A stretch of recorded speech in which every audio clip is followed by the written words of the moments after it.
भोजशाला में एएसआई के चल रहे सर्वे के 80वें दिन आज हिंदू पक्षकारों ने बड़ा दावा करते हुए कहा कि भोजशाला के अंदर बने कमरे में छोटे बड़े 79 अवशेष मिले हैं, जिनमें हिंदू धर्म के देवी देवताओं की प्रतिमाएं और अवशेष हैं, जिससे यह साबित होता है कि स्थान मंदिर था। वहीं मुस्लिम पक्षकार अब्दुल समद ने कहा कि 1997 में जब कमरा खाली कराया गया था तो कलेक्टर ने पंचनामा बनाया था। इसके बाद खाली कमरे में इतनी बड़ी संख्या मूर्तियां व विशेष कैसे पहुंचे, यह जांच का विषय है। वहीं दरअसल भोजशाला के 80वें दिन जारी एएसआई के सर्वे के दौरान सुबह 8 बजे टीम पहुंची थी, जिसको लेकर हिंदू पक्ष के गोपाल शर्मा ने बताया कि गर्भगृह के पीछे जो कमरा है, जिसमें हर मंगलवार बाहर से ही पूजन किया जा रहा था, जिसे देव स्थान मानते रहे, जहां जय विजय शंख चक्र गदा के चिन्ह द्वार पर बने हुए हैं, उसे कमरे को जब खोला गया तो खुदाई में फर्श के नीचे से भगवान गणेश जी, भैरवनाथ और वाग्देवी, महिषासुर मर्दिनी हनुमान जी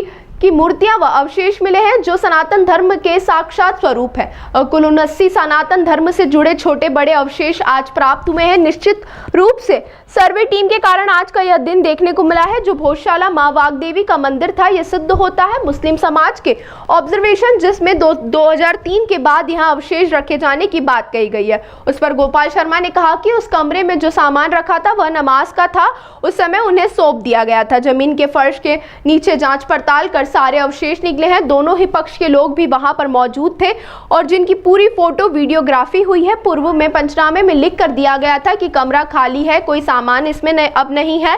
उस दौर में 3 काम हुए थे, जिसमें यह कमरा खाली भी हुआ था। अब कई समय से अंदर दबी हुई प्रतिमाएं निकली हैं। इसका मतलब यह है कि यह स्थान परिसर का कमरा नहीं, परिसर का देवस्थान रहा है। वहीं मुख्य पक्षकार याचिकाकर्ता आशीष गोयल ने कहा कि सुबह 8 बजे से सर्वे टीम गई व खास बात यह रही कि भोजशाला के अंदर कमरे की साफ सफाई की गई तो अंदर 50 से अधिक अवशेष मिले, जिनमें कई प्रकार के हिंदू देवी देवताओं की सनातन धर्म की मूर्तियां प्राप्त हुई। इससे बड़ा भगवान का यह चमत्कार रहा कि जो पहली मूर्ति निकली हो भगवान गणेश जी की थी। इसके बाद कई मूर्तियां अवशेष मिले।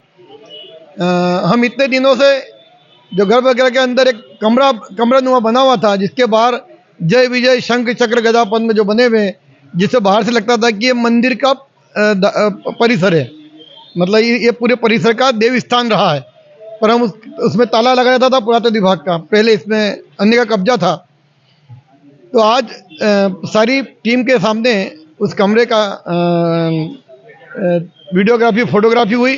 बाद में वहाँ से जब फर्शियाँ हटाने का उत्खनन काम प्रारंभ हुआ तो ऐसी 50 से अधिक प्रतिमाएं वहाँ पर प्राप्त हुई, जिसमें शिलालेख के टुकड़े हैं, सनातन अवशेषों के टुकड़े हैं।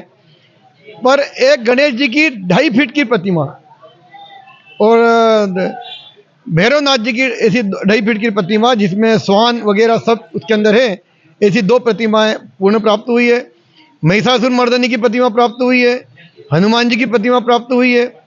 साथ ही ऐसे हर उसमें कहीं न कहीं हमारे शंख चक्र से बने हुए चिन्ह जो है, ऐसे छोटे बड़े मिलाकर आज 79 अवशेष आज प्राप्त हुए हैं। आज मॉन्यूमेंट में चारों दिशाओं में जहाँ जहाँ भी ट्रेंजें बनाई गई थी, उत्तर की तरफ, दक्षिण की तरफ और पश्चिम की तरफ, उन ट्रेंजों को पैक करने का काम, वापस से मिट्टी भरने का काम किया गया। और मॉन्यूमेंट में अंदर की तरफ जो उल्टे हाथ पर एक ट्रेन चलाई थी, उन्होंने गड्ढे किए थे, उसको भी आज भराव करना चालू कर दिया उन लोगों ने। और मॉन्यूमेंट में अंदर की तरफ उल्टे हाथ पर ही एक कॉर्नर पर जो एक कमरा था, जिसको हम जानमाज रखने के तौर पर यूज़ करते थे सन 97 तक, तो 97 में कलेक्टर साहब द्वारा हमसे वो खाली करवाया गया, उसका पंचनामा वगैरह सब बनाया गया था। उस टाइम जब वो परिसर पूरी तरह खाली था, तो उसमें से आज इतनी सारी अवशेष और मूर्तियां कैसे निकली, एक प्रश्न चिन्ह है। और जो हमारा ऑब्जेक्शन था कि 2003 के बाद जो चीज़ें अंदर लाकर रखी गई है, उन्हें सर्वे में शामिल ना किया जाए, क्योंकि वो पहले से वहाँ मौजूद नहीं थी, बाद में लाकर रखी गई है। तो आज वो सब चीज़ें सब्जेक्ट की वहाँ से भी, कमरे में से भी वही चीज़ें निकली है जो अंदर जाली के अंदर पहले से रखी हुई थी।